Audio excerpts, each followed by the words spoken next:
My wife texted, "I'm taking the kids to my parents and filing for full custody. A lawyer will be in touch."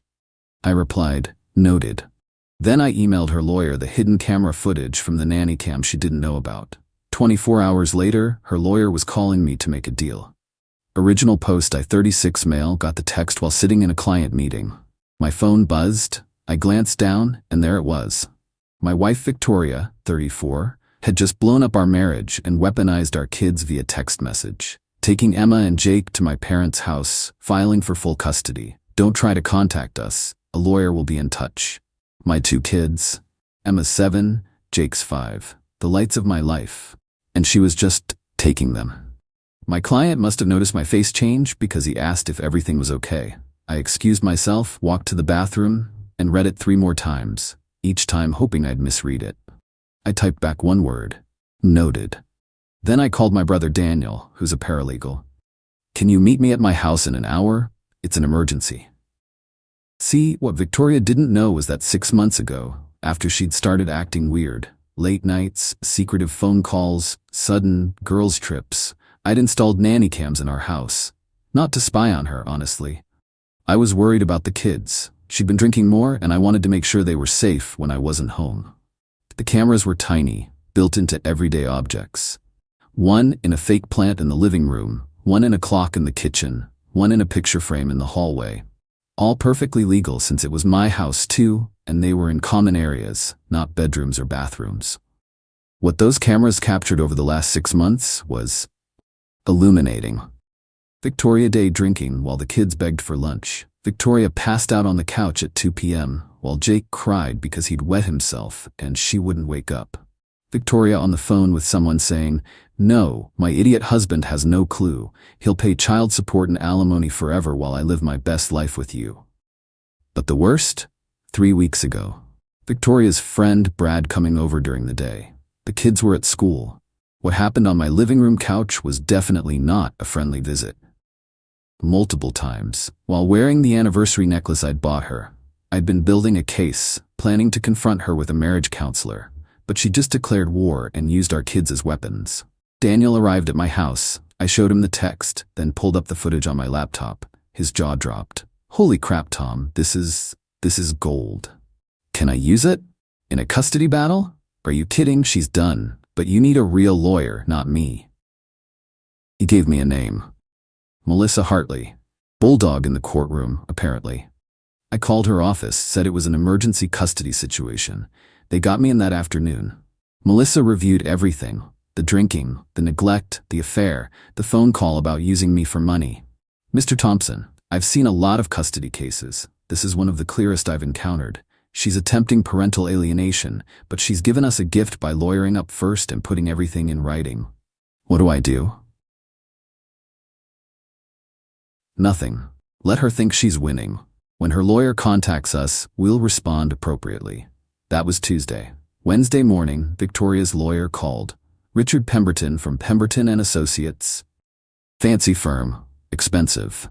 "Mr. Thompson, I represent Victoria Thompson in the matter of custody regarding Emma and Jake Thompson. My client is seeking full custody with supervised visitation for you, along with child support and spousal maintenance." Supervised visitation. Like I'm some kind of danger to my own kids. "I'll have my attorney contact you," I said calmly. "You should know," he continued, voice dripping condescension, "that my client has documented numerous instances of your absence from the home, your prioritization of work over family, and your emotional unavailability. We have a strong case." Noted. My attorney will be in touch. I hung up and called Melissa. "Send him everything." "All of it?" "Every last second." She emailed him a selection of the greatest hits. Victoria drunk at noon. Victoria with Brad. Victoria openly planning to commit fraud for financial gain. Timestamps included. The subject line, "Re Thompson custody matter, evidence for review." Then we waited. Update 1, it took exactly 19 hours for Pemberton to call back. Not Victoria, not a secretary, the senior partner himself. "Mr. Thompson," his voice had lost all that smugness, "I think we should discuss this matter more pragmatically." "I'm listening." "Perhaps we were hasty. My client may have been emotional when she filed. We'd like to propose joint custody." Joint, from full custody with supervised visitation for me to joint, in 19 hours. Mr. Pemberton, your client took my children without warning, filed for full custody, and demanded I only see them under supervision. She's clearly established she doesn't believe in co-parenting. Now, let's not be hasty.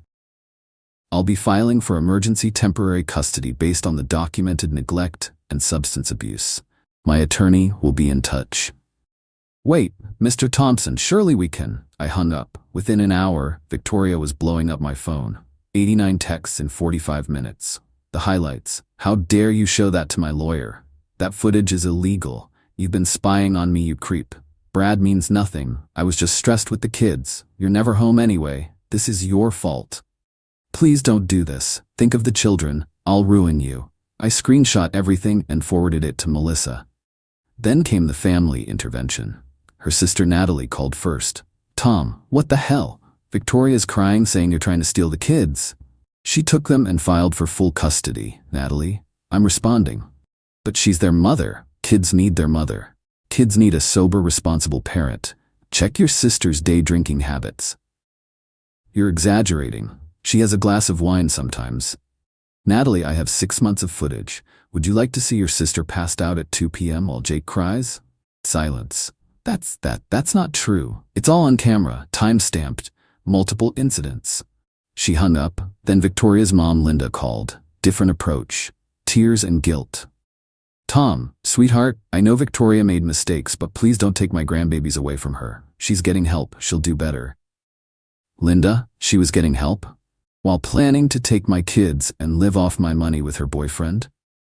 Boyfriend? What boyfriend? Oh, she didn't know about Brad. Ask your daughter about Brad. Ask her about what happened on our couch. Multiple times. Long pause. She said she was filing because you were absent and cold. I work 50 hours a week to support my family. I'm home every evening and weekend. I coach Jake's soccer team. I help Emma with her homework every night. The cameras show all of that too. Linda started crying harder. I didn't know. Your daughter is attempting to alienate my children from me while she's been day drinking and cheating. I'm protecting Emma and Jake. That's all. Thursday morning, emergency hearing. Victoria showed up looking perfect. Hair done, conservative dress, tears ready. Brad was nowhere to be seen. Her lawyer went first, trying to paint me as a vindictive spouse using illegally obtained bat footage to punish his wife for leaving. Then Melissa stood up. Your Honor, the footage was legally obtained from cameras in common areas of the marital home. But more importantly, let's review what they show. She played a compilation. Victoria stumbling drunk while Emma asked for help with homework. Victoria passed out while Jake hurt himself climbing on furniture. Victoria with Brad, edited for court but clear enough. The judge's face went from neutral to concerned to angry. Mrs. Thompson, the judge addressed Victoria directly. Do you dispute this is you in the footage? It's taken out of context. Is this you, yes or no? Yes, but... And this man is not your husband. Victoria's face went red. No. I see. And in this clip, you appear to be unconscious while your 5-year-old is in distress? I was just tired. The judge turned to Pemberton. Counselor, you filed for full custody with supervised visitation for Mr. Thompson based on what grounds exactly? Pemberton shuffled papers. Your Honor, we believed. You believed your client's version without investigation. I'm granting temporary custody to Mr. Thompson. Mrs. Thompson will have supervised visitation, pending substance abuse evaluation and parenting classes. The reverse. Complete reversal of what they demanded. Victoria exploded. You can't do this. I'm their mother. He tricked me. He's been planning this. Mrs. Thompson, control yourself or I'll hold you in contempt. This is He works all the time. He doesn't even know their teachers' names. I stood up calmly. Mrs. Rodriguez and Mr. Kim, Emma's favorite subject is science. She's reading at a 4th grade level. Jake loves art but struggles with letters. He's left-handed, so we got him special scissors. Emma is allergic to strawberries. Jake hates Brussels sprouts but loves broccoli if you put cheese on it. Victoria just stared. The judge nodded. Temporary custody to father. Will revisit in 90 days pending evaluations. Court dismissed. Update 2. The entitled meltdown after court was spectacular. Victoria followed me to the parking lot, Pemberton trying desperately to shut her up. You think you've won? I'll destroy you. I'll tell everyone what kind of man you really are. What kind is that, Victoria? A controlling, manipulative bastard who spies on his family, as opposed to a drunk who neglects her kids while screwing around? She actually tried to slap me in front of her lawyer in the courthouse parking lot with security cameras everywhere. I stepped back, she missed and nearly fell over. "Victoria, stop!" Pemberton grabbed her arm. "You're making things worse." "Get off me. You're fired anyway. You said this would be easy." She stormed off to her car, her BMW that I paid for, and peeled out. That evening, I picked up the kids from Victoria's parents' house. Linda had been crying. She hugged me at the door. "Tom, I'm so sorry. I didn't know. She told us you were controlling, abusive." "I'm just here for the kids, Linda." Emma and Jake came running. "Daddy, are we going home?" "Yeah, kids, we're going home. Mommy said we were going to live at Grandma's forever." Jake said. "Well, plans change, buddy. You're coming home with me." Victoria's dad, Robert, pulled me aside. "Tom, is it true? The drinking? The other man?" I just nodded. His face hardened. "We didn't raise her like this." In the car, Emma asked, "Daddy, why was Mommy so mad?" "Adult stuff, sweetheart. Don't worry about it. She said you were mean to her." "What do you think? Am I mean?" Emma thought about it. "No, you make us breakfast, and you help with homework, and you fixed my bike." "Mommy sleeps a lot," Jake added quietly. My heart broke a little. Friday morning, the real dirty tricks started. First, a call from my boss. "Tom, I just got a concerning email about you." My stomach dropped. "What kind of email?" "Someone claiming you've been embezzling company funds to pay for surveillance equipment to stalk your wife." "That's completely false. I can prove." "I know, Tom, I know you. Just wanted to give you a heads up. But this is serious. They CC'd the entire board." I forwarded it to Melissa immediately. She responded, "Document everything. This is harassment and defamation." Then the social media campaign began. Victoria posted on every platform, "My soon-to-be ex-husband has been spying on me for months with hidden cameras. He's taken my babies away using doctored footage and lies. This man is dangerous. Please share to spread awareness about domestic surveillance abuse." The comments started pouring in. Her friends, mostly. People who didn't know the real story. Calling me a creep, an abuser, worse. But then something interesting happened. Our neighbor, Mrs. Patterson, commented, "Victoria, I've seen you stumbling drunk at 1 p.m. multiple times. Tom coaches both kids' sports and does school pickup half the time. Stop lying." Another neighbor, "Maybe don't pass out drunk while your kids are home alone. Just a thought." Emma's teacher even chimed in. "Mr. Thompson has never missed a parent-teacher conference. Can't say the same for you." The tide was turning. Saturday brought a new low. Victoria showed up at the house at 6 a.m., drunk or high, demanding to see her babies. "Victoria, you have supervised visitation starting Monday. You can't be here." "Screw your visitation. They're my kids." She started pounding on the door. The kids woke up scared. "Daddy, why is Mommy yelling?" Jake was crying. "She's just upset, buddy. Go back to your room, I'll handle it." I called 911. My wife is at my door, intoxicated, violating a custody order. Victoria heard me and went ballistic. Started kicking the door, screaming obscenities. The neighbors came out. When the cops arrived, she tried to play victim. "Officers, this man has stolen my children. I just want to see my babies." "Ma'am, have you been drinking?" "That's not, I had 1 glass of wine." "At 6 a.m.? They breathalyzed her. 0.12 at 6 in the morning. "Ma'am, you're under arrest for public intoxication and violation of a custody order." "You can't arrest me. I'm a mother. He's the criminal. Check his house for cameras. He's been stalking me." As they put her in the car, she screamed at me, "You planned this. You set me up." "Victoria, you showed up drunk. How did I plan that?" The arrest made the local news blog by noon. Local woman arrested at ex's home in custody dispute. Her parents called, mortified. Her sister Natalie texted, "I'm starting to see why you had cameras." But Victoria wasn't done. Final update. The supervised visitation was a disaster from day one. Monday 2 p.m. at the court-appointed facility. Victoria showed up looking rough. The supervisor noted she seemed agitated and potentially under the influence. They did a breathalyzer at .08 at 2 p.m. for a visit with her kids. Visit canceled. She exploded at the supervisor, a sweet older woman named Janet. "You don't understand. He's turned everyone against me, even my kids." "Ma'am, you're not sober. You cannot visit while intoxicated." "I'm their mother." Security had to escort her out. Again, The next attempt was Wednesday. She was sober, but spent the entire hour telling the kids how Daddy was mean and trying to keep them apart. Emma, my smart, brave 7-year-old, said, "Mommy, you're lying. Daddy didn't do anything. You were sleeping all the time and Brad was at our house." Victoria's face went white. "Who told you about Brad?" "Nobody. I saw him. He was in his underwear in the kitchen." The supervisor ended the visit early due to attempted parental alienation. Thursday, I got a call from Melissa. "Tom, I just received something interesting. Victoria's boyfriend, Brad, his wife just filed for divorce. She wants to testify in your custody case." Brad's wife, Heather, was a goldmine. She had texts, emails, evidence of Brad and Victoria's 6-month affair. Plans to move in together once Victoria got the house and the divorce and alimony. Victoria had texted Brad, "Tom's so stupid. I'll get the house, custody, and at least $4 a month. We can live so well." Brad had responded, "What if he finds out about us?" "He won't. And even if he does, courts always side with mothers. I'll cry abuse and get everything." Heather also had receipts, literal receipts. Victoria and Brad's hotel stays on Brad's credit card. During times Victoria told me she was at her mom's or with friends. The final custody hearing was brutal.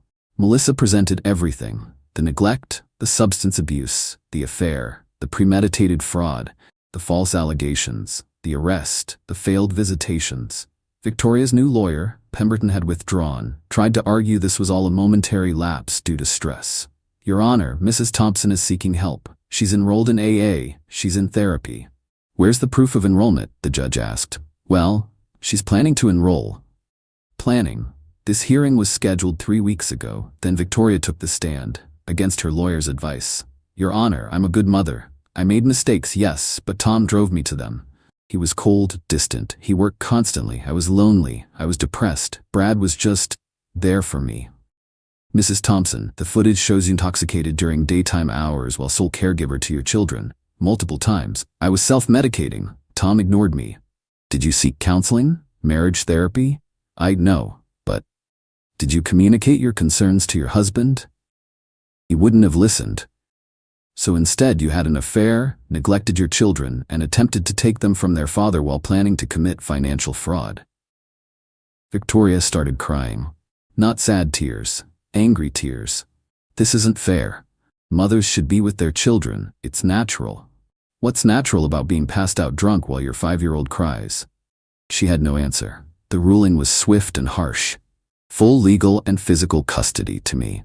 Victoria got supervised visitation every other weekend, pending completion of substance abuse treatment and parenting classes. Child support from her, minimal since she barely worked. No alimony for her. The house stayed with me since I'd bought it before marriage. Victoria screamed, actually screamed in court, "You can't do this, I'm their mother." The judge had her removed. In the hallway after, she cornered me one last time, while her parents tried to pull her away. "You destroyed my life." "No, Victoria, you destroyed your own life. I just documented it. The kids will hate you for this. The kids are relieved they don't have to watch you pass out anymore." That hit her. For just a second, I saw reality pierce through her delusion. Then it was gone, replaced by rage. "I'll never stop fighting for them." "Then get sober, get help, become the mother they deserve. I won't keep them from you if you do that." She laughed bitterly. "Like you'd ever let me see them normally again." "Victoria, I had cameras to protect the kids, not to hurt you. If you get clean, really clean, and can be a good mom, I want them to have you in their lives. But that's on you." Her parents dragged her away, apologizing profusely. It's been 3 months now. Victoria's completed 1 successful supervised visit. Sober. Appropriate. The kids were happy to see her. She's supposedly in AA, though who knows if she'll stick with it.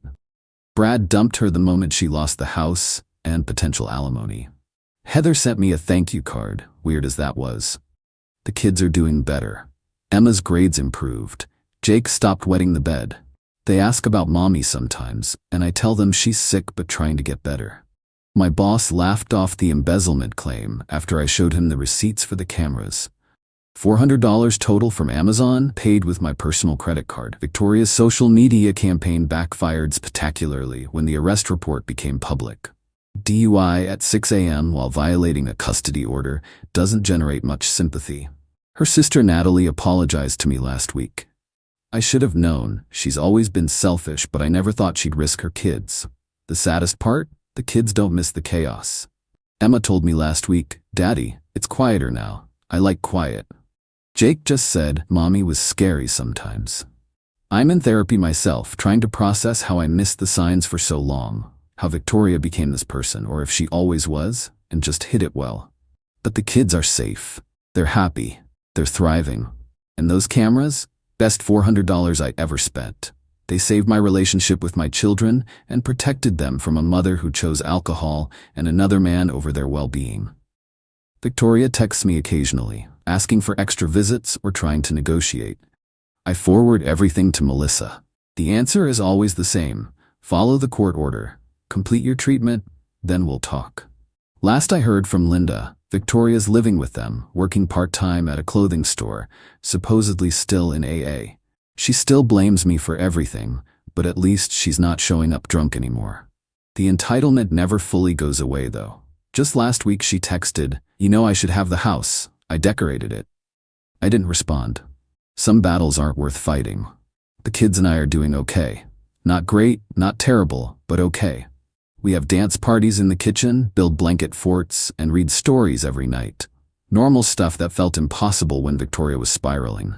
Maybe someday she'll get it together and be the mom Emma and Jake deserve. But I'm not holding my breath. For now, I'm just focused on being the stable parent they need. And those cameras are still up.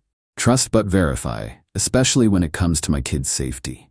Victoria taught me that lesson the hard way.